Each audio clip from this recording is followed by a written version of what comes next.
Diberitakan penyidik KPK menggeledah rumah dinas mentan Syahrul Yassin Limpo di Widya Chandra, Jakarta Selatan pada Jumat 29 September 2023 lalu.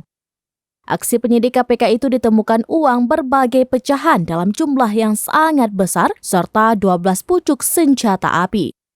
Terkait temuan uang yang disembunyikan itu, penyidik KPK sampai menggunakan mesin hitung seperti yang ada di bank. Berdasarkan ulasan Tribunnews.com dari seorang sumber terpercaya, jumlah uang yang disembunyikan Syahrul Yassin Limpo mencapai 30 miliar rupiah. Saat dikonfirmasi, Ketua Umum Partai Nasdem Surya Paloh tak banyak merespon terkait penggeledahan di rumah SYL tersebut. Ia hanya menjanjikan akan menjawabnya nanti. Setelah itu, Surya Paloh langsung berlalu dan masuk ke dalam mobil. Sementara bakal calon wakil presiden atau bacawapres dari Koalisi Perubahan Muhaimin Iskandar alias Caimin buka suara terkait kasus Syahrul Yassin Limpo ini. Caimin mempersilahkan KPK untuk menegakkan hukum dan melakukan pemeriksaan terhadap SYL.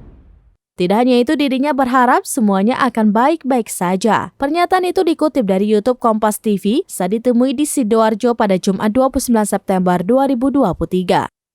Ketika ditanya apakah kasus tersebut sebagai upaya untuk menggoyahkan Koalisi Perubahan, Caimin tak memberikan banyak komentar.